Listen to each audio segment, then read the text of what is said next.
அனைவருக்கும் இனிய மாலை வணக்கம். ஓம் சாந்தி. நேற்று மாலை வணக்கம். நேற்று நம்ம என்ன விஷயங்களை பார்த்தோம் அப்படின்னு ஒரு சின்னதா ஒரு ரீகேப்பு. நேற்று நம்மளுடைய அதிர்வலைகள் இந்த உலகத்துல இருக்கின்ற மற்ற அதிர்வலைகளோடு எப்படி கனெக்ஷனுக்கு வருது, அதை ஒரு டியூனிங் ஃபோர்க் அப்படின்ற ஒரு எக்ஸ்பெரிமெண்ட் மூலமாக கூட நம்ம பார்த்தோம். ஈஸியா விளங்குச்சு நமக்கு. நம்மளுடைய அதிர்வலைகள் அப்படிங்கிறது ரொம்ப பவர்ஃபுல்லா பாசிட்டிவா வச்சுக்கணும். அதற்கு தான் யார், நம்ம ஆத்மா அப்படிங்கறத தெரிஞ்சுக்கிட்டோம். ஆத்மால இந்த மூன்று செயல்திறன்களாகிய மனம், புத்தி, சமஸ்காரம் இருக்குதுங்கிறதுன்னு தெரிஞ்சுக்கிட்டோம். சமஸ்காரங்கள் எதன் மூலமாக உருவாகுது அப்படிங்கறத பத்தியும் தெரிஞ்சுக்கிட்டோம். இப்போ நான் ஆத்மா அப்படிங்கறதோட சுய சமஸ்காரமாக இருக்கின்ற அந்த 7 குணங்கள், அந்த 7 குணங்களுக்கு ஒரு ஃபார்முலாவும் கொடுத்தாங்க. KP square blood pressure low high அப்படிங்கிற ஒரு குட்டி அழகான ஈஸியான ஃபார்முலா. அதன்படி இன்னைக்கு K K for knowledge. Knowledge அப்படின்னா ஞானம். எதை பற்றிய ஞானம்? எதை பற்றிய ஞானம்? அணுவை பற்றிய ஞானமா, இல்ல பௌதீக ஞானமா, இல்ல இந்த வரலாறை பற்றிய ஞானமா, புவியியலை பற்றிய ஞானமா? ம்? ஆன்மீகத்தினுடைய ஞானம். ஏன்னா இந்த உலகத்துல ஜட பொருளினுடைய ஞானத்தை கொடுப்பதற்கு எல்லாருமே இருக்கிறாங்க, மனிதர்கள் போதும். ஆன்மாவை பற்றிய ஞானத்தை கொடுப்பதற்கு கண்டிப்பா கடவுள் ஒருத்தரால தான் முடியும். அந்த ஆன்மீக ஞானத்தின் மூலமாகவே அவரை நாம அறிகிறோம். பாருங்க, இதுவரை நாம அறிஞ்சதெல்லாம் எப்படின்னா மற்றவர்கள் சொல்லி கடவுள் யார், தான் யார் அப்படின்ற விஷயத்த நம்ம அறிஞ்சுக்கிட்டு இருந்தோம். இப்ப நம்ம இந்த ஞானத்தின் மூலமாக நமக்கான அனுபவங்களை நம்ம ஏற்படுத்திக்கிறோம். அதனாலதான் ஒவ்வொரு நாளும் முடிவிலையும் உங்களுக்கு இந்த மெடிடேஷன் பிராக்டிஸ் கொடுக்கப்படுகிறது. இந்த மெடிடேஷன் பிராக்டிஸ் நீங்க இந்த நாள் முடிவுல செய்றீங்க. இதனுடைய நினைவை நீங்க நாள் முழுவதும் கொண்டுட்டு வரும் பொழுதுதான் அது உங்களுடையதாகுது. எப்ப நீங்க அனுபவம் செய்றீங்களோ அது உங்களுடைய சொத்தாகுது. புரியுதுங்களா? அப்ப இந்த சின்ன சின்ன ஹோம்ஒர்க்கை கண்டிப்பா மிஸ் பண்ணாம நீங்க பண்ணுங்க. அது உங்களுக்கு பெரிய ஒரு பலனை தரும். இல்லைன்னா இதுவும் ஒரு இன்ஃபர்மேஷன் இன்ஃபர்மேஷன் லெவல்ல முடிஞ்சு போயிடும். சிஸ்டர் சொன்னாங்க இல்லையா, என்ன இன்ஃபர்மேஷன் அது தாட்ஸ் ஆகணும். அந்த தாட்ஸ் ஃபீலிங்ல வருது. அந்த ஃபீலிங் தான் என்ன ஆகுது, நம்மளுடைய ஆட்டிடியூட் ஆகுது. ஆட்டிடியூடுல இருந்து பெர்சனாலிட்டி உருவாகுது.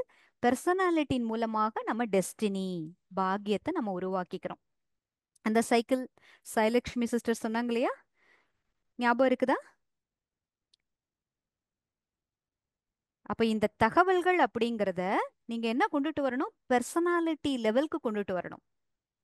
அப்ப இந்த தகவல் என்ன தகவல்? நேத்து பார்த்தோம், நான் அன்பு ஸ்வரூபமான ஆத்மா. இது தகவலா இப்ப உங்களுக்குள்ள போயிருக்கு. அப்ப உங்களுடைய முதல் அடி என்ன?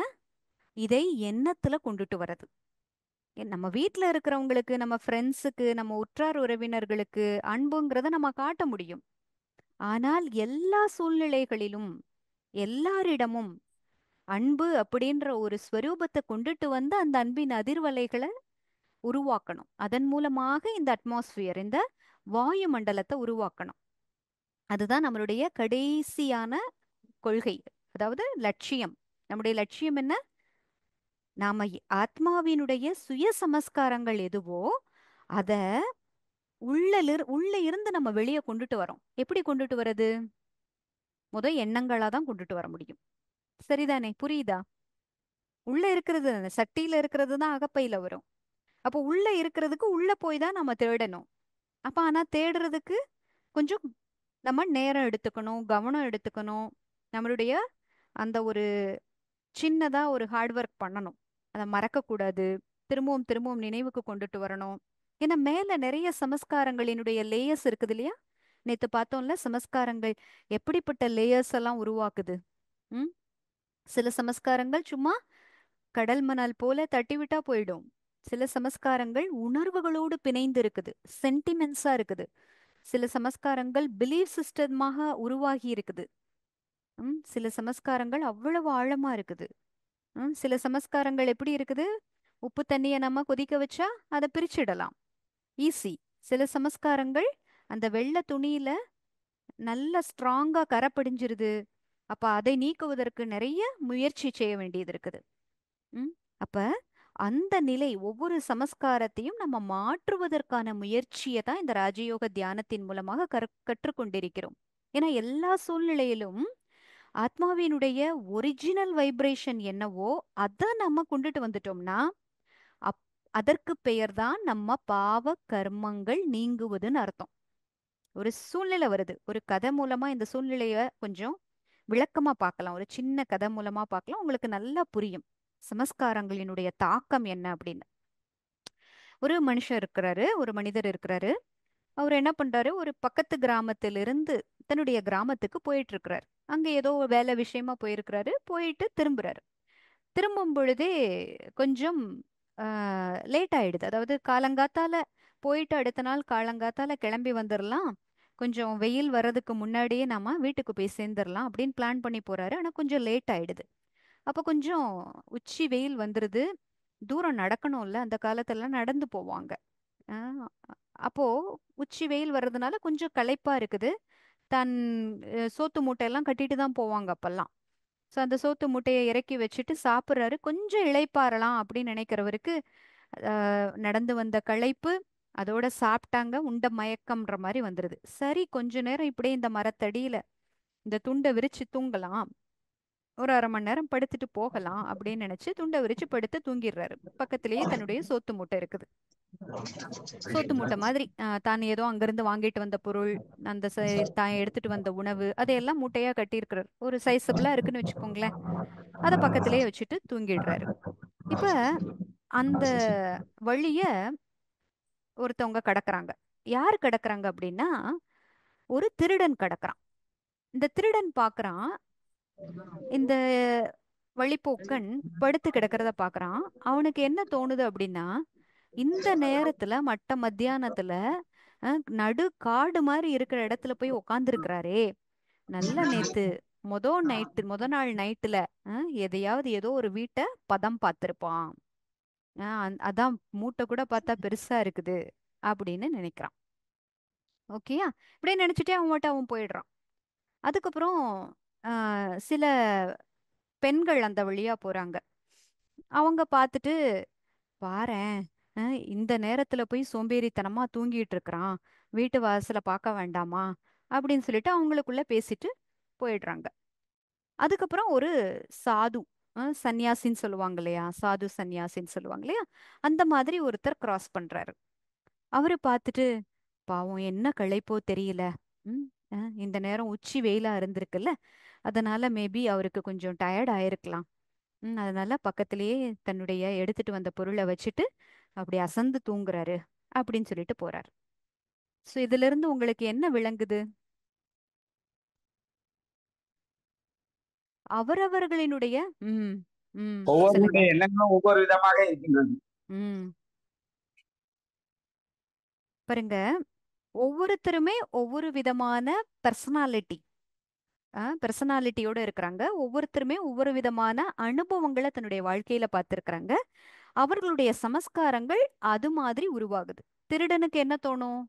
அவன் என்ன பண்றானோ அதுதான் தெரியும். அதனாலதான் சொல்லுவாங்க, நம்ம யாருக்கிட்ட எதை பார்க்கிறோமோ அது நம்மை காட்டும் கண்ணாடி. இப்போ ஒருத்தர்கிட்ட இருக்கிற குறையதான் நம்மளால பார்க்கிறோம் அப்படின்னா அது நம்மளதான் அது பிரதிபலிக்குது. அப்ப நம்மளுடைய எண்ணங்கள் நம்மை பிரதிபலிப்பதாக இருக்கிறது. அஹ் அப்ப திருடனுக்கு எப்படி தோணும்? கண்டவன் எல்லாருமே திருடனா தான் தோணும். ஒரு பெண்கள் என்ன பார்க்கறாங்க? தான் எதை எதிர்பார்க்கறாங்க ஒரு வீட்டு தலைவன் கிட்ட, அஹ் அப்படிதான் யோசிப்பாங்க. அதே சாது சந்நியாசி என்ன நினைக்கிறாரு? ஒரு நடுநிலையா இருந்து ஒரு விஷயத்தை யோசிக்கிறாரு. நம்ம எத்தனை விஷயங்கள்ல நம்ம வாழ்க்கையில ஜட்ஜ்மெண்டலா இருக்கிறோம். அஹ், என்ன சொல்லுவாங்க? எப்பொருள் யாரு யாருவாய் கேட்பினும் அப்பொருள் மெய்ப்பொருள் காண்பது அறிவு அப்படிம்பாங்க. அப்ப அந்த அறிவு, மெய்ப்பொருளை உள்ளதை உள்ளபடி காட்டும் அந்த அறிவுதான் மெய்ஞானம். அதற்கு நமக்குள்ளே இருக்கின்ற பழைய சமஸ்காரங்கள், அனுபவங்கள், பேட்டர்ன் ஆஃப் ஒரு ஃபீலிங்ஸ், இது எல்லாவற்றிலிருந்தும் வெளியே வந்து ஒரு தூய்மையான பார்வையோட இந்த உலகத்துல இருக்கிற எல்லாரையும் பார்க்கணும். சட்டுன்னு நம்ம முடிவெடுத்துறோம்ல. ஒருத்தர் தான் ஒரு வீட்ல தவறே செஞ்சுட்டு இருக்கிறாங்கன்னு வச்சுக்கோங்க.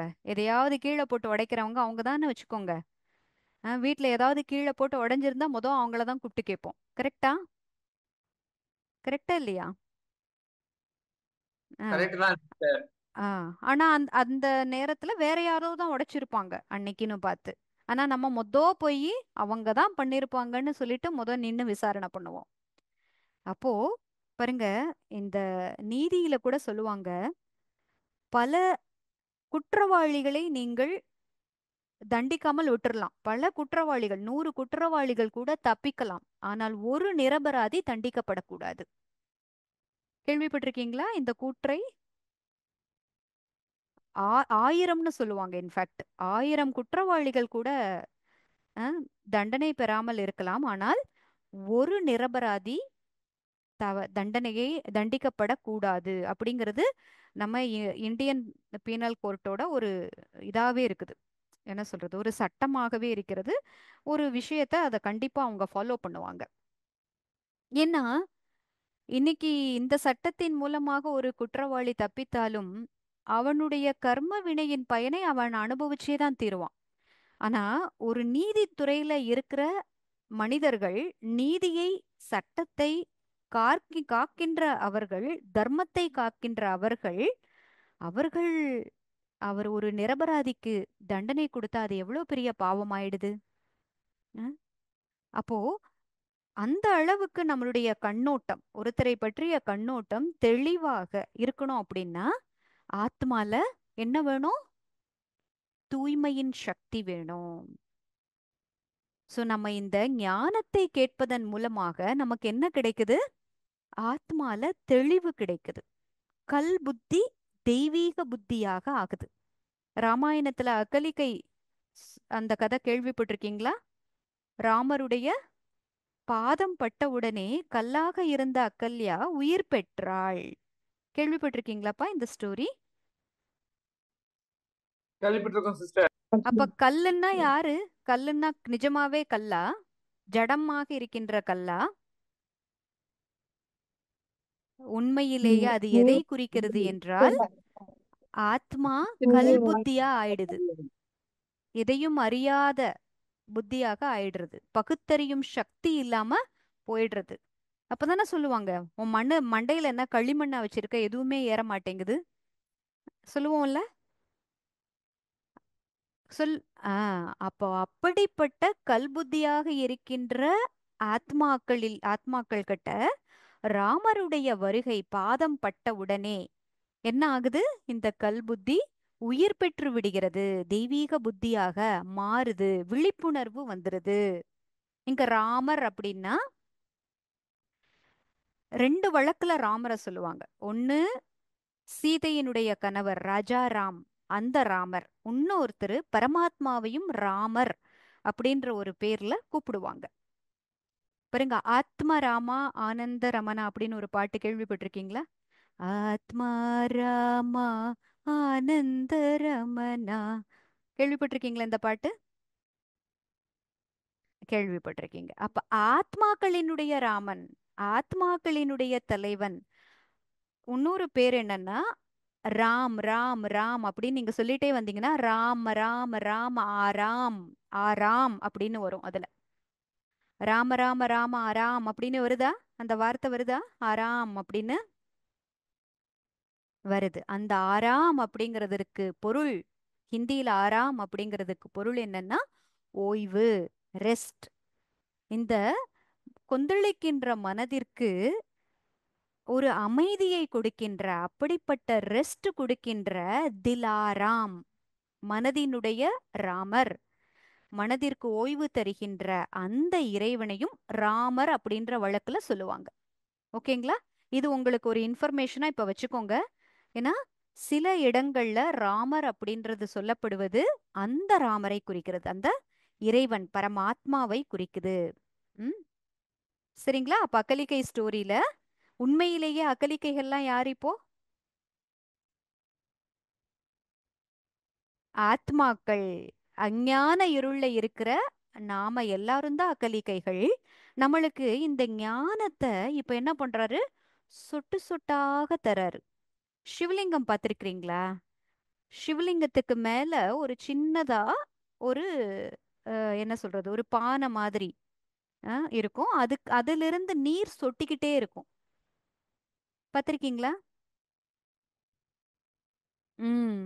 அப்போ உண்மையிலேயே இந்த ஞான அமிர்தத்தை நமக்கு தர்றார். ஞானத்தினுடைய சுட்ட நமக்கு இப்ப என்ன பண்றோம் நாம? இறைவனுக்கு அந்த தீர்த்தத்தை அந்த என்ன சொல்றது, அந்த தாரை, ம், அந்த நீர் தாரையை இறைவனுடைய தலையில போடுறோம் அப்படின்னா உண்மையிலேயே இது ஞானத்தினுடைய கங்கையை குறிக்கிறது. இப்ப என்ன சொல்றாங்க? கங்கையில போய் மூழ்கிட்டு வந்தனா என்ன கிடைக்குங்கிறாங்க? புண்ணியம் கிடைக்குங்கிறாங்க. உண்மையிலேயே கங்கை கரையில இருக்கிறவங்க எல்லாம் புண்ணியம் செஞ்சவங்களா ஆகணும்ல? அவங்களுக்கு எந்த கஷ்டமும் ஏற்படுறது இல்லையா? ஏற்படுதா? கஷ்டம் ஏற்படுறது, ஏற்படும். ஏற்பட்டுட்டு தான் இருக்குது இல்லையா? அப்ப உண்மையிலேயே எது கங்கை என்றால் இது ஞானத்தை பற்றிய விஷயம்தான் உண்மையிலேயே கங்கை. ஓகேங்களா? தேவர்களும் அசுரர்களும் மந்தார மலையை மத்தாக வைத்து வாசுகி என்கின்ற பாம்பை அந்த கயிறாக வைத்து கீழே யாரு? கூர்ம அவதாரத்துல விஷ்ணுவை அந்த ஆக்சிஸ்னு சொல்லுவாங்க. ம். ஆமா, அச்சு போல வைத்து இத கடையறாங்க. உண்மையிலேயே இது யாருடைய நினைவார்த்தம், மெமோரியல் அப்படின்னு தெரியுமா? உண்மையிலேயே இது மெய் ஞானத்தை கேட்கின்ற நம்மளுடைய நினைவார்த்தம். இந்த மனது அப்படின்ற கடல்ல இந்த நல்ல எண்ணங்கள் தீய எண்ணங்களுக்கு நடுவுல ஞானம் என்கின்ற மத்தை வைத்து நாம கடையிறோம். என்ன கடையிறோம்? இந்த மனதுக்குள்ள இருக்கின்ற எண்ணங்கள் எப்படி இருக்குது? நல்லதா இருக்குதா, கெட்டதா இருக்குதா, ரொம்ப சிரேஷ்டமான நேர்மறையாக இருக்குதா, வீணானதா இருக்குதா, இத கடையிறோம். அப்ப அசுர அசுர குணமும் நமக்குள்ளதான் இருக்குது, தேவ குணமும் நமக்குள்ளதான் இருக்குது. அப்ப நம்ம என்ன பண்ணணும்? அதை கடைந்து இப்ப என்ன பண்றோம்? அதிலிருந்து என்ன வெளிப்பட்டது? ஆலகால விஷமும் வெளிப்பட்டது, அமிர்தமும் வெளிப்பட்டது. கரெக்டா? அந்த அமிர்தத்தை சாப்பிட்டவங்களுக்கு என்ன கிடைத்தது? சாகா வரம் கிடைத்தது. இப்ப கொஞ்சம் இப்படியே தொடர்பு படுத்தி பாருங்க. இப்ப வெளிய அசுரர்களும் தேவர்களும் தனித்தனியா கிடையாது. உண்மையிலேயே நமக்குள்ளே அவகுணங்கள் வரும் பொழுது நாம அசுரர்களா ஆறோம். நமக்குள்ளே தெய்வீக குணங்கள் வரும் பொழுது நாம தேவர்களா ஆறோம் இல்லையா? தெய்வீக குணம்னா என்ன? சிஸ்டர் சொன்னாங்க இல்லையா? 7 முக்கியமான சத்தோ குணங்கள், அதோடு சேர்ந்து 32 வகையான தெய்வீக குணங்கள், அதனோட லிஸ்ட் எல்லாம் அனுப்புறேன்னு சொன்னாங்களா? இது எல்லாமே தான் தெய்வீக குணங்கள். தெய்வீக குணங்கள் யார்கிட்ட இருக்குதோ அவர்கள் தானே தேவர்கள். யாரிடம் தெய்வீக குணங்கள் இருக்கிறதோ அவர்கள்தான் தேவர்கள். அப்ப என்ன பண்ணணும்? இப்ப நம்ம மனசுக்குள்ள இருக்கின்ற அந்த எதிர்மறை தன்மையையும் வீணான தன்மையையும் முடிக்கணும். அது எதன் மூலமாக நம்மளால முடிக்க முடியும்? கட உள். யாரொருவர் தனக்குள்ளே கடைகிறார்களோ, இது எப்படிப்பட்ட எண்ணம், இது எப்படிப்பட்ட உணர்வு, இது என்ன என்னுடைய கண்ணோட்டம், ஏன் நான் இவங்களை இப்படி பாக்குறேன்? இப்ப பார்த்தோம்ல அந்த கதையில நம்மளுடைய சமஸ்காரம், நம்மளுடைய அனுபவங்கள் மூலமாக ஒரு விஷயத்தை பார்க்கறதற்கும் மெய்ப்பொருளை கண்டுபிடித்து பார்ப்பதற்கும் எவ்வளவு வித்தியாசம் இருக்குது. அப்ப இப்ப நாம ரொம்ப கவனம் கொடுத்து உள்ள கடைந்து ஒவ்வொரு விஷயத்தையும் உள்ளது உள்ளபடி பார்ப்பதற்கான முயற்சி செய்கின்றோம். அதன் மூலமாக நமக்கு என்ன கிடைக்குது? சாகா வரம் கிடைக்குது. தன்னை ஆத்மான்னு உணர்ந்த உடனே உங்களுக்கு சாகா வரம் கிடைக்குதா, கிடைக்கலையா? தேகம் தானே அழியுது, ஆத்மா அழியறது இல்லைல்ல. இப்ப வெறும் தகவலா இதை உணர்ந்திருக்கிறோம். அதுக்கு தான் நாம என்ன சொன்னோம்னா, ஒவ்வொரு தகவலையும் நீங்க அனுபவத்துல கொண்டுட்டு வாங்க. எப்பொழுது ஒவ்வொரு தகவலும் அனுபவமாக ஆகுதோ அது அமரத்துவத்தை அடைகிறது. ஆத்மா அமரத்துவத்தை அமரம், அமரன், அமர நிலையில இருக்கிறது ஆத்மா. ஏன்னா ஆத்மாக்கு அழிவே கிடையாது. நான் தான் ஆத்மாங்கிறதையும் நம்ம புரிஞ்சுக்கிட்டோம். ஆனாலும் நம்ம பழைய சமஸ்காரங்கள் நம்மள அந்த கண்ணோட்டத்துல பார்க்க விடுறது கிடையாது. ஒரு அரிக்கன் லைட்டு பார்த்திருக்கீங்களா? மண்ணெண்ணெய் லைட்டு பார்த்திருக்கீங்களா? அறுத்து அந்த அரிக்கன் லைட்டை நீங்க பொருத்தி வைக்கிறீங்க. இப்ப அதுல இருந்து வெளிச்சமும் வருது, புகையும் வருது. வருதா? Ah over a period of time என்ன ஆகும்? அந்த புகை அந்த கிளாஸ்ல படிய ஆரம்பிக்குது. ஆ படிஞ்ச பிறகு அந்த அரிக்கன் லைட்ல இருந்து அந்த கிளாஸை நீங்க சுத்தமே பண்ணலன்னு வச்சுக்கோங்க, அதுல இருந்து வெளிச்சம் வெளியே வருமா? வராது. அது மாதிரி தான் ஆத்மாக்களினுடைய நிலை இப்போ. இப்ப என்ன பண்ணணும்? நம்ம மேல படிந்திருக்கின்ற எல்லா அவகுணங்கள் அப்படின்ற சமஸ்காரங்கள், ஆத்மால இருக்கின்ற பலகீனங்கள், இதையெல்லாம் நாம தொடச்சு சுத்தம் பண்ண போறோம். அப்ப என்ன பண்ணணும்? தன்னை யாருன்னு புரியணும்.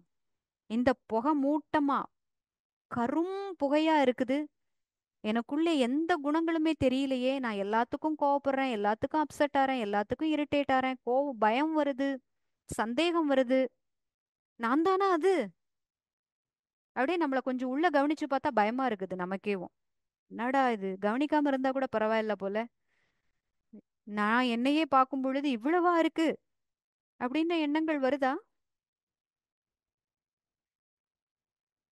அஹ் கவனிக்காத வர ஒரு மாதிரி, கவனிக்க ஆரம்பிச்சோம்னா கொஞ்சம் லேசா ஆரம்பத்துல பயம் உணர்வு வரும். இப்படி எல்லாமா நான் யோசிக்கிறேன் அப்படின்னு. ஆனா நாள் ஆக ஆக அழுக்க பார்த்தா நாம தானே சுத்தம் பண்ணணும். அழுக்கு இருக்கேன்னு பயப்பட்டா என்ன ஆறுது? ம் அப்ப சுத்தம் பண்ண ஆரம்பிச்சோம்னா அதன் மூலமாக ஆத்ம ஒளி னுடைய பிரகாசத்தை நம்ம பார்க்க முடியும். Knowledge is light, knowledge is might. பார்த்திருக்கோம்ல, knowledge is light and knowledge is might. இந்த வார்த்தையை கேள்விப்பட்டிருக்கீங்களா? அஹ்? கேள்விப்பட்டிருக்கீங்களா இல்லையா? கேள்விப்பட்டிருக்கோம் சிஸ்டர். எந்த நாலேஜ்? எந்த நாலேஜ்? எந்த நாலேஜ்ப்பா? ஆத்மா knowledge. ஆத்மா ஆத்மாவை பற்றிய ஞானம், இல்லையா? ஏன்னா இப்ப பாருங்க, கடலுக்கு அடியில என்ன இருக்குங்கிறதையும் கண்டுபிடிக்கிறாங்க. அஹ்? இந்த பூமிக்கு அப்பால் என்ன இருக்குது, செவ்வாய் கிரகத்துல என்ன இருக்குது, சந்திர மண்டலத்துல என்ன இருக்குது, இதையும் கண்டுபிடிக்கிறாங்க. பல பிஹெச்டிஸ், பெரிய ரிசர்ச்சர்ஸ், பெரிய சயின்டிஸ்ட் எல்லாமே தான் இருக்குது. அந்த ஞானத்தின் மூலமாக நம்ம ஆத்மால படிந்திருக்கின்ற விகாரங்கள் அவகுணங்கள் போகுமா? போகுமா போகாதா? இப்ப சயின்டிஸ்டுக்கெல்லாம் இந்த ஞானம் இருக்குல்லப்பா, அவங்க சயின்ஸை பற்றிய ஞானம் இருக்குதுல்ல, அறிவியல் பற்றிய ஞானம், அவங்க பெரிய அறிவாளர்கள் தான். ஆனா அந்த ஞானத்தினால நமக்குள்ளே நமக்கு மேலே படிந்திருக்கின்ற, அதாவது ஆத்மாக்கள் மேல் படித்திருக்கின்ற அவகுணங்கள் போகுமா? போகாது. அவங்களுக்கு போகாது ஆத்மா இல்லைங்களா? ஆ? இல்லையா? போகாது. அப்ப அவங்க ஆ கிடையாது. போகாது. ம்.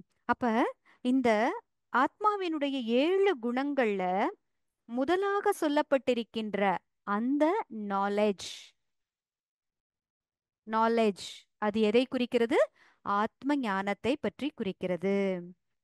இதன் மூலமாகத்தான் ஆத்மா தூய்மை அடைய முடியும். இது முதல் படி. இந்த ஞானத்தை கேட்கும் பொழுது நம்ம என்ன பண்ண ஆரம்பிக்கிறோம்? இதை தகவலா உள்ள கொண்டுட்டு போறோம். அதுக்கப்புறம் அதை எண்ணமா கொண்டுட்டு வரணும், ஃபீலிங்ஸ்ல கொண்டுட்டு வரணும். எப்ப ஃபீலிங்ஸ்ல கொண்டுட்டு வர ஆரம்பிச்சிட்டோமோ அப்பொழுது மெதுமெதுவாக அது நம்மளுடைய சமஸ்காரமாக ஆகிடும். எதை நாம அதிகமா உபயோகிக்கிறோமோ அது நம்மளதாகுது. இப்ப நீங்க யாரை பார்த்தாலும் அன்பா விவகாரம் பண்ணுங்க, அப்ப உங்களுக்கு உங்களுடைய குணம்ங்கிறது அன்பாக ஆயிடுது. இப்ப யாராவது ஒரு பெரிய விஷயத்துக்கு இரிட்டேட் ஆறாங்க, கோவப்படுறாங்க, அதுக்கப்புறம் சில வருடங்கள்ல பாத்தீங்கன்னா சின்ன விஷயத்துக்கு கூட அவங்களுக்கு கோபம் வரும். கவனிச்சிருக்கீங்களா? அப்ப அந்த கோபம் அப்படின்ற அவகுணத்தை அவங்க யூஸ் பண்ணியிருக்கிறாங்க, அது தனதாக ஆகிறது. அதுல ஒர்க் பண்ணவே இல்லை. நான் ஏன் இதுக்கு கோவப்படுறேன்? பெரிய விஷயம், அதுக்கு ஒரு நிமிஷம் டிஸ்டர்ப் ஆனேன், கோவம் வந்துச்சு, அது கூட பரவாயில்ல. இப்ப என்ன எல்லாத்துக்கும் தொட்டதுக்கெல்லாம் எனக்கு கோவம் வருது, ஏன் எப்படி ஆனேன் அப்படின்னு அவங்களே யோசிக்கிறது உண்டு, இல்லைன்னா மத்தவங்க சொல்லி கேட்டதும் உண்டு. இப்பெல்லாம் நீ ரொம்ப அப்செட் ஆறப்பா, ரொம்ப இரிட்டேட் ஆகுறப்பா, உன்கிட்ட ஏதாவது ஒண்ணு சொல்லணும்னா கூட எனக்கு பயமா இருக்குது, சொல்றாங்களா? நம்ம வீட்ல இருக்கிறவங்க இல்ல நாம நம்ம வீட்ல இருக்கிறவங்க கிட்ட சொல்றோமா? நடக்குதா? சொல்லுகிறோம், நடக்கிறது. நடக்குது, நடக்குது. இதுக்கெல்லாம் என்ன காரணம்? மேல படிந்த அவகுணங்கள் என்கின்ற அழுக்கை ஆத்மா கொஞ்சம் நின்னு சுத்தம் பண்ணவே ஆரம்பிக்கல.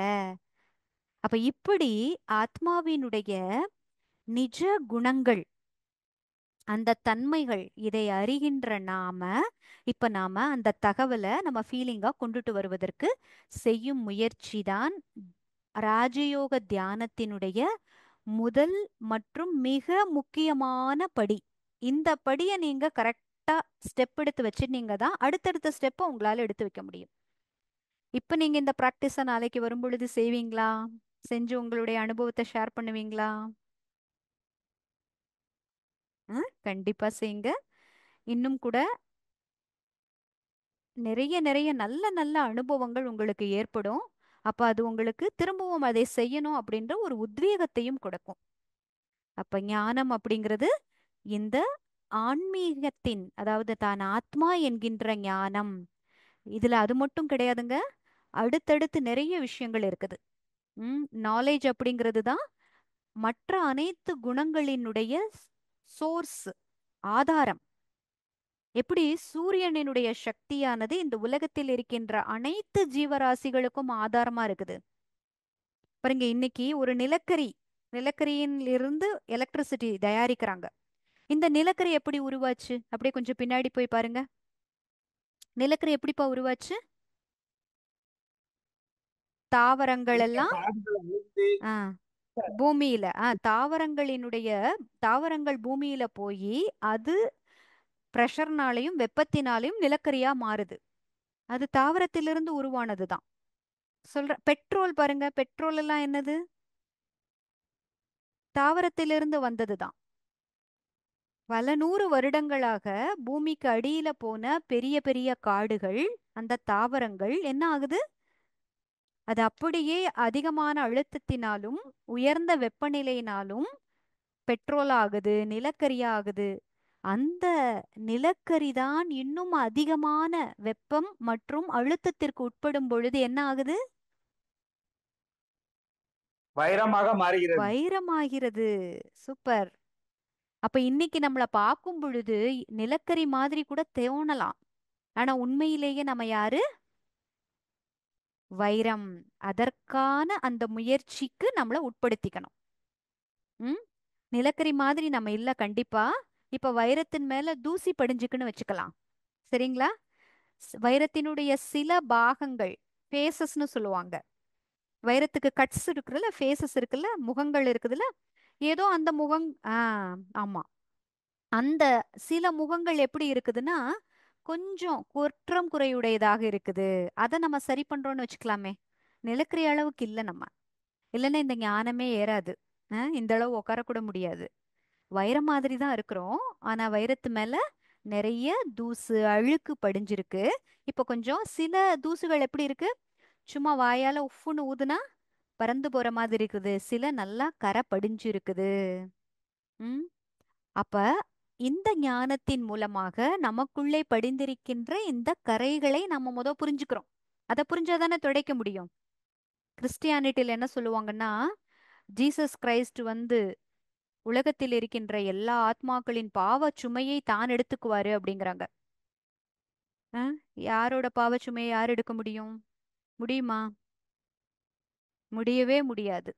அவரவர்களினுடைய கர்ம கணக்க அவரவர்கள்தான் அனுபவிக்கணும். ஆனா இங்க கர்ம கணக்க யோகத்தின் மூலமாக மலையை மடுவாக்கி, மடுவை கடுகாக்கி, கடுகை பஞ்சாக்கி ஊதுறோமா, இல்ல கஷ்டப்பட்டு துயரப்பட்டு அதை செட்டில் பண்றோமா? என்ன சாய்ஸ்? இந்த சாய்ஸ் ம் இன்- மலையை கல்லாக்கி கஷ்டப்பட்டு துயரப்பட்டு இப்ப ஏற்கனவே அனுபவிச்சுட்டு இருக்கிறோம். ஆனா ஆனா நம்ம இந்த யோக சக்தியின் மூலமாக நம்ம வைப்ரேஷன்ஸை பவர்ஃபுல்லா வைக்கும் பொழுது மலை போன்ற வர்ற பிரச்சனை கூட கடுகாகி பஞ்சாக ஆகிடும். அதுதான் நேத்து கர்ம வினையை எப்படி யோக சக்தி மூலமாக ரொம்ப ஈஸியா செட்டில் பண்ணலாம்னு நேற்றைய கிளாஸ் கொஞ்சம் அதை விளக்கமா பார்த்தோம். ஸோ அதற்கு இந்த தியான பயிற்சி ரொம்ப முக்கியம். நம்ம தியான பயிற்சி செய்ய செய்ய ஆத்மால இருக்கின்ற கரைகள் மாற மாற ஆத்மாலிருந்து நிஜ குணங்கள் அதிர்வலைகளாக வெளிப்பட வெளிப்பட அந்த அதிர்வலைகள் மூலமாக நம்ம எதை அனுபவம் செய்ய ஆரம்பிப்போம்னா நல்ல சக்திகளை, நல்ல வைப்ரேஷன்ஸை ஈர்க்க ஆரம்பிப்போம். அந்த வைப்ரேஷன்ஸ் வாயு மண்டலத்தை உருவாக்கும். இதுதான் உண்மையிலேயே புண்ணிய கர்மா. இதுதான் உண்மையிலேயே புண்ணிய கர்மா.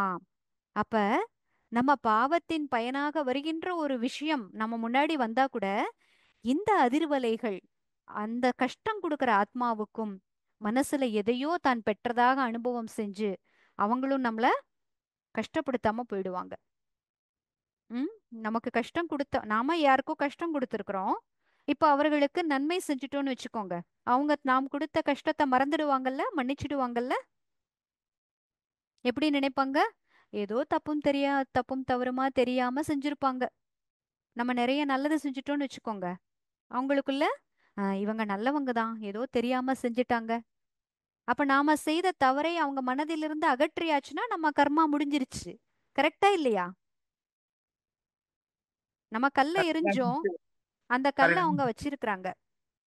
இப்ப கல்லை எரிஞ்ச பிறகு நம்ம நிறைய பூவை அவங்க மேல போட்டுட்டோம். இப்ப அவங்களுக்கு அவங்க கையில கல்லு ரொம்ப கம்மியா இருக்கு, பூ தான் ஜாஸ்தியா இருக்கு.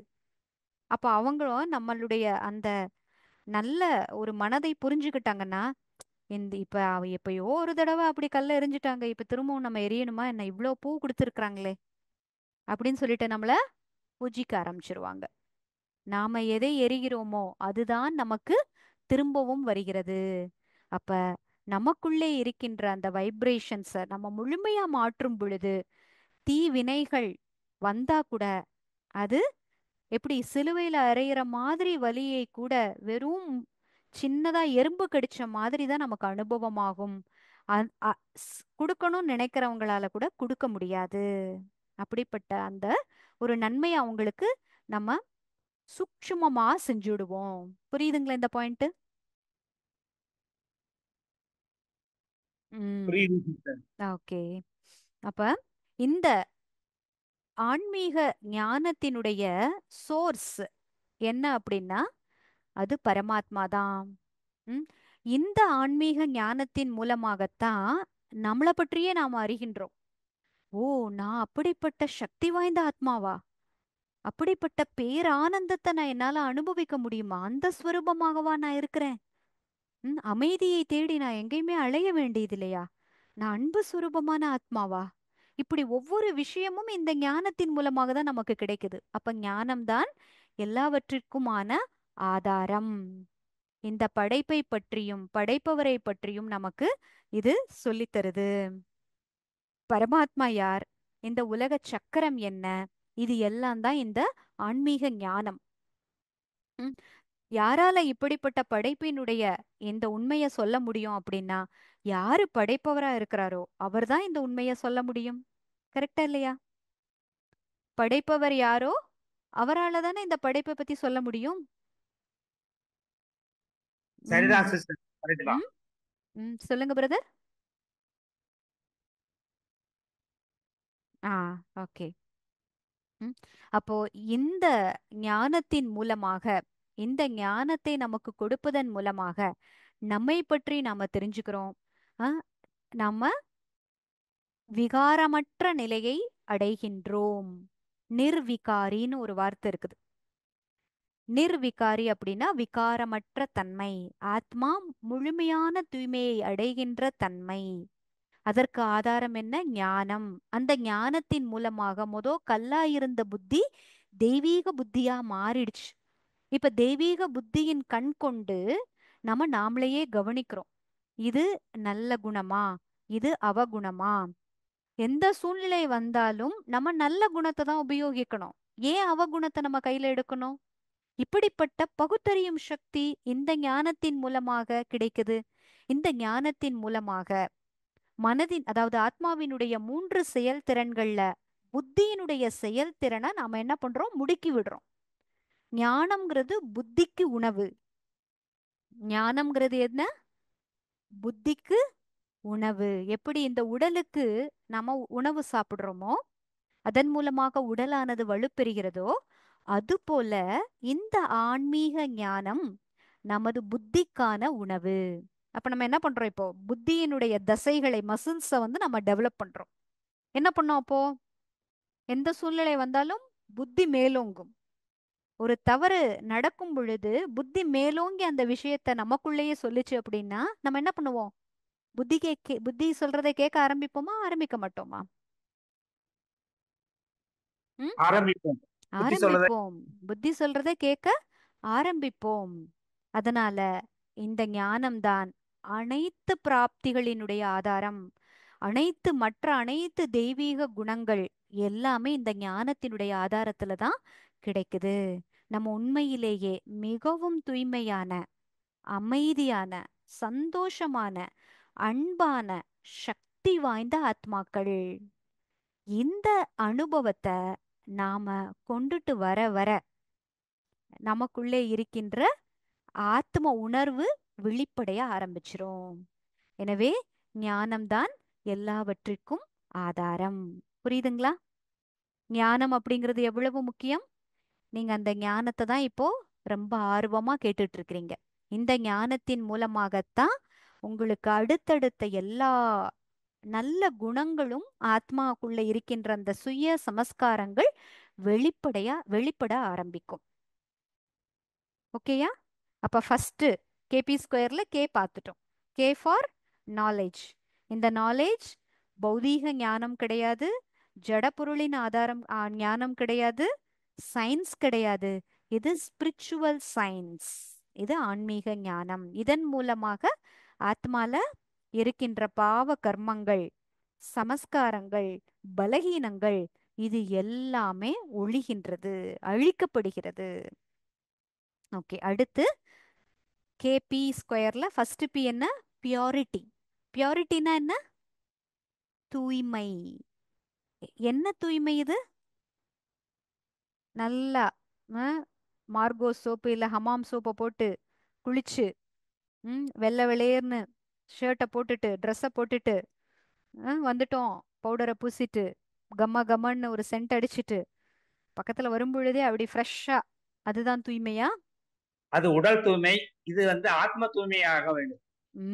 அது உடல் தூய்மை. உண்மையிலேயே ஆத்ம தூய்மைங்கிறது எங்க இருக்கணும்? எண்ணத்துல.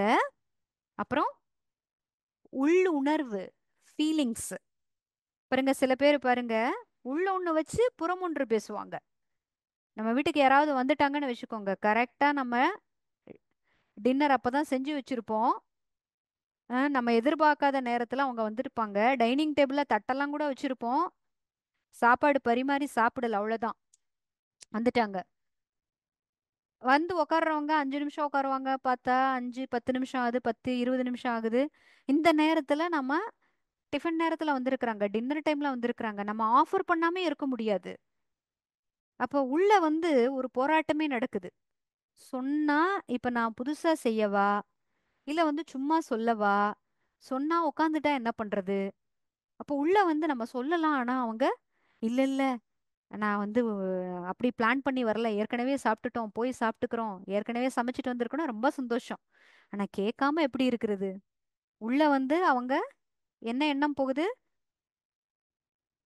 அவங்க நம்ம என்ன சொல்றோமோ அதை மறுக்கணும், நம்ம சாப்பிடுங்கன்னு சொல்றத மறுக்கணும்னு தோணுது.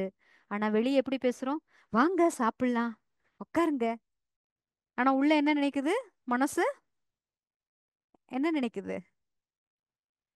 வேணான்னு சொன்னா சாப்பிடாம அங்க போனா தப்பிச்சிருவேன் நல்லது. ஜாமி. நம்ம வேலைகள் குறைவு என்ன நினைக்குது? ஆஹ் அப்போ பாருங்க, தூய்மை அப்படிங்கிறது என்ன அப்படின்னா எண்ணம், உள்ளுணர்வு, கண்ணோட்டம், அப்புறம் செயல், வார்த்தை, இது எல்லாத்துலயுமே ஒரே மாதிரி இருக்கணும். நம்ம அந்த சமஸ்காரம் பத்திய ஒரு கதை பார்க்கும் பொழுது கண்ணோட்டம் எப்படி இருந்தது? ஒவ்வொருத்தருக்கும் எப்படிப்பட்ட கண்ணோட்டம் இருந்தது? ஏற்கனவே ஒருத்தரை பத்தி நம்ம ஜட்ஜ் பண்ணிட்டோம்னா அந்த கண்ணோட்டம் சரியாக அமையுமா? அமையாது. அமையாது. அப்ப தூய்மை அப்படிங்கிறது, பவித்ரதா அப்படிங்கிறது, பியூரிட்டி அப்படிங்கிறது என்ன அப்படின்னா, எண்ணம், உள்ளுணர்வு, வார்த்தை, செயல். இந்த நாளை இப்போதைக்கு ஞாபகம் வச்சுக்கோங்க. ம் அதோட சேர்ந்து கண்ணோட்டமும் புரியுதுல்ல. நம்ம ஏற்கனவே உன்னை ஜட்ஜ் பண்ணிட்டோம்னா அவங்க கிட்ட இருக்கிற உண்மையான தன்மையை நம்மளால பார்க்க முடியாது. அப்ப கண்ணோட்டத்தை கூட கொஞ்சம் தெளிவா வைக்கணும். என்னுடைய அனுபவங்கள், என்னுடைய சமஸ்காரங்களிலிருந்து கொஞ்சம் வெளியே வந்து கொஞ்சம் லிசன் பண்ணணும், வாய்ப்பு கொடுக்கணும். எப்பொருள் யார் யார்வாய் கேட்பினும் அப்பொருள் மெய்ப்பொருள் காண்பது அறிவு. உடனே ஒருத்தரை பத்தி ஒரு எண்ணம் வருது, நம்ம உள்ளேயே கடையணும். இது உண்மையிலே இப்படி நினைக்கிறேனே, எதனுடைய ஆதாரத்துல நான் நினைக்கிறேன்? ஆனா அவங்க அப்படி உண்மையிலேயே எனக்கு தெரியல, நடந்துக்கல. ஆனா ஏற்கனவே அவங்க நடந்திருக்கிறாங்க, அதனுடைய ஆதாரத்துல கேட்கிறேன். அதனால அதனுடைய ஆதாரத்துல இதை பாக்குறேன். இது சரியா? இப்ப கூட நம்ம அதை பத்தி நல்லா தெரிஞ்சுக்கிட்டு தானே அவங்கள பத்தி சொல்லணும்.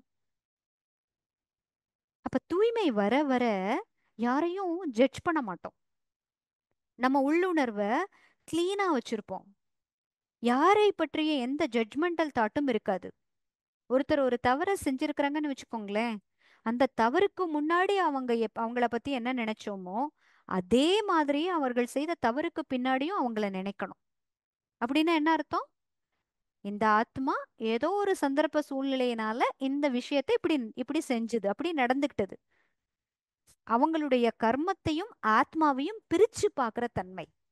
ஆத்மா தப்பானவங்க கிடையாது, அவங்களுடைய கர்மம் தான் அன்னைக்கு தப்பா முடிஞ்சது. புரியுதுங்களா?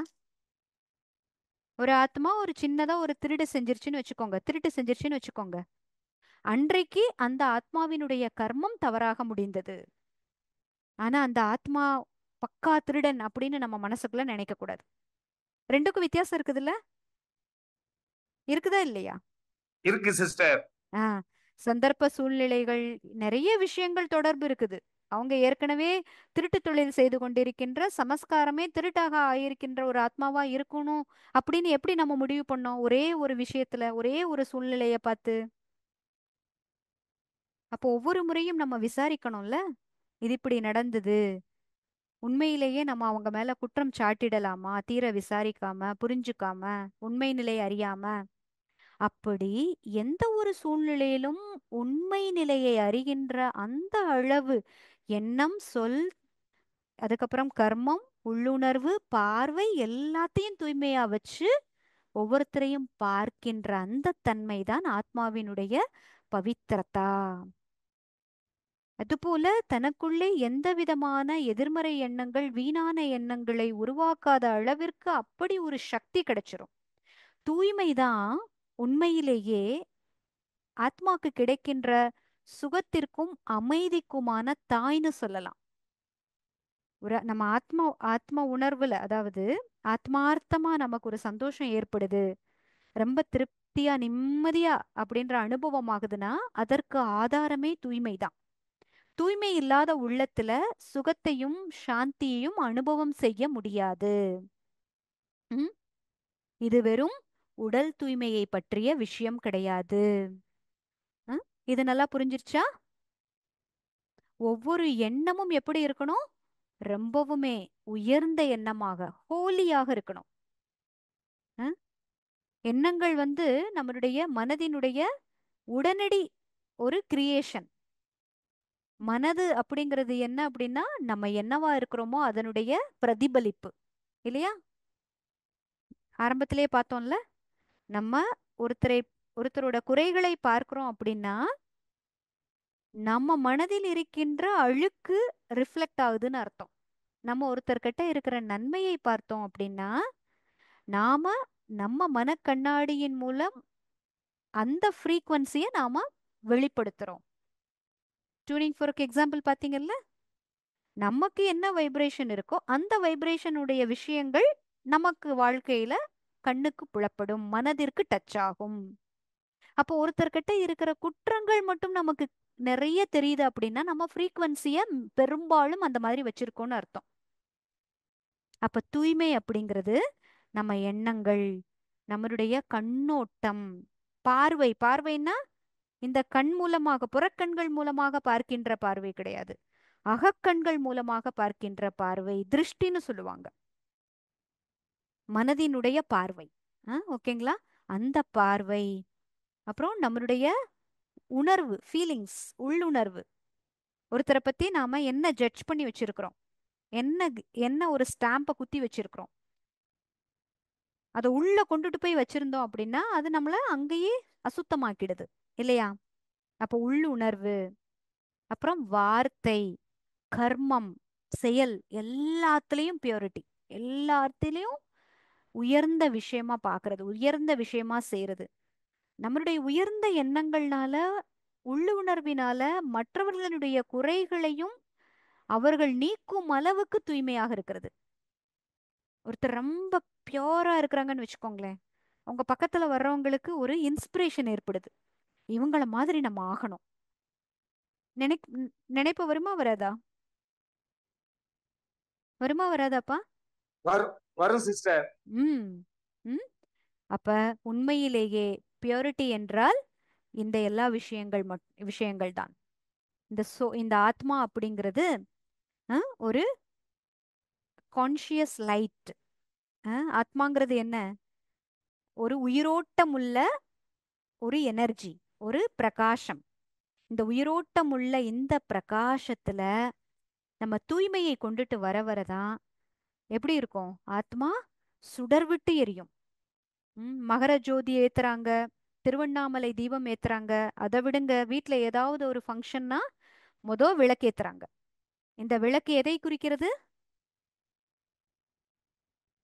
ஆத்மாவினுடைய ஜோதியை தான் குறிக்குது.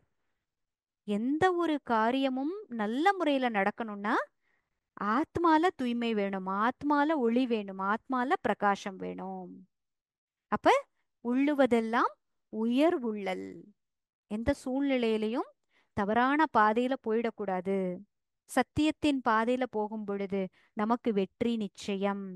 இந்த ஆதாரத்துல நாம செய்யணும். இது எல்லாத்தையும் நம்ம கரெக்டா செய்வதற்கு, கர்மங்கள்ல தூய்மையை கொண்டுட்டு வருவதற்கு, எண்ணங்கள்ல தூய்மையை கொண்டுட்டு வர்றதுக்கு, பார்வையில உள்ளுணர்வுல கொண்டுட்டு வர்றதுக்கு, ஆத்மா பரம பவித்திரமான ஆத்மா அப்படின்ற அனுபவத்தை நம்ம கொண்டுட்டு வரணும். கிளியரா? கிளியரா? இந்த 2 பாயிண்ட், நாலேஜ் அண்ட் பியூரிட்டி, இந்த 2 விஷயங்களும் நமக்கு கிளியரா புரியுதாப்பா? வாட்ஸ்அப்ல இருக்கிறவங்க சொல்லுங்க. இப்ப நம்ம சின்னதா ஒரு மெடிடேஷன் கமெண்ட்ரி. அதாவது நான் ஆத்மா, ஞான ஸ்வரூப ஆத்மா, அதுக்கப்புறம் நான் ஆத்மா பரம பவித்திரமான ஆத்மா. இந்த 2 விஷயங்கள்ல ஒரு சின்னதா மெடிடேஷன் கமெண்ட்ரி பண்ணலாம். பண்ணிட்டு கிளாஸை முடிவு பண்ணிக்கலாம். கண்டிப்பா இந்த 2 விஷயங்களையும், நேற்று சொன்ன அன்பு சுரூபமான ஆத்மா, அன்பை பத்தி நம்ம பார்ப்போம். ஆனா இந்த 3ஐயும் நாள் முழுவதும் உங்க எண்ணத்துல கொண்டுட்டு வாங்க. அதை உணர்வுகளால வெளிப்படுத்துங்க. அதுக்கப்புறம் உங்களுடைய அனுபவங்களை ஷேர் பண்ணிக்கோங்க. சரிங்களா? தவறாம செய்றீங்களா? செய்றோம் சிஸ்டர்.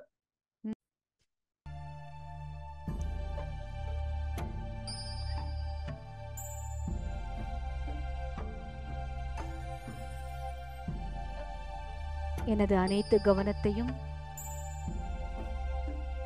நாலாபுறங்களிலிருந்தும் விளக்கி, நான் ஆத்மா முழுமையான திட எண்ணத்தோடு இந்த அகநோக்கு பயணமாகிய இந்த தியான பயிற்சியை தொடங்குகின்றேன். நான் ஆத்மா, ஞான ஸ்வரூபமான ஆத்மா. நான் ஆத்மா அழிவில்லாத தெய்வீக, புறக்கண்களினால் காண முடியாத உயிரோட்டமுள்ள சைத்தன்யமான பிரகாசிக்கின்ற ஒளியாவேன். நான் ஆத்மா, சதா காலத்திற்கும் இருக்கின்றேன். எந்த நேரத்திலும் நான் இல்லாத ஒரு நிலை இல்லை. நான் ஆத்மா, எட்டர்னல் லைட். நான் ஆத்மா, முதலும் முடிவும் இல்லாத ஒரு தெய்வீக ஆற்றல்.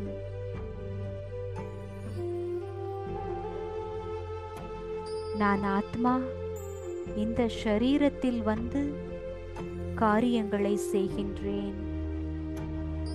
ஷரீரம் வேறு, நான் ஆத்மா வேறு என்கின்ற ஞானமானது இப்பொழுது எனக்குள்ளே நன்றாக பதிய ஆரம்பித்திருக்கின்றது.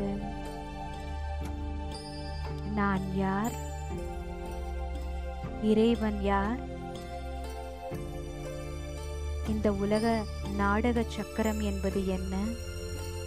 இப்படி பல பல ஞானத்தினுடைய விஷயங்களை நான் கற்றுக்கொள்ளப் போகின்றேன். இந்த ஞானத்தின் மூலமாக ஆத்மா விழிப்படைகின்றது. இதுவே ஆத்மாவின் மூன்றாவது கண்ணாகும். இந்த கண் மூலம் எனது சமஸ்காரத்தின் வசப்பட்டிருக்கின்ற இந்த மனதில் எழுகின்ற எண்ணங்கள், உணர்வுகள், கண்ணோட்டம், இப்படி அனைத்தையும் நடுநிலையாக இருந்து என்னால் பகுத்தறிய முடிகிறது. இந்த ஞானமானது என்னை உணர்கின்ற சக்தியாகும். அனைத்து நல்ல குணங்களின் ஆதாரமும் ஆகும். நான் ஆத்மா, ஞான ஸ்வரூப ஆத்மா. இப்பொழுது என் வாழ்வில் வருகின்ற அனைத்து சூழ்நிலைகளையும் சமஸ்காரத்தின் வசப்படாமல் ஞானத்தின் ஆதாரத்தில் பார்ப்பதற்கான முயற்சியை செய்கின்றேன். நான் ஆத்மா, ஞான ஸ்வரூபமான ஆத்மா. நான் ஆத்மா, பரம பவித்திரமான ஆத்மா. என்னுடைய ஒவ்வொரு எண்ணமும் தூய்மையாக இருக்கின்றது. இந்த உலகத்தில் இருக்கின்ற அனைத்து ஆத்மாக்களுக்கும் ஆசீர்வாதங்களை கொடுக்கின்ற எண்ணமாகவும் உணர்வாகவும் இருக்கின்றது. என்னுடைய ஒவ்வொரு வார்த்தையும் உயர்ந்ததாக இருக்கின்றது. மற்றவர்களை தூக்கிவிடுவதாக, சக்தி கொடுப்பதாக இருக்கிறது.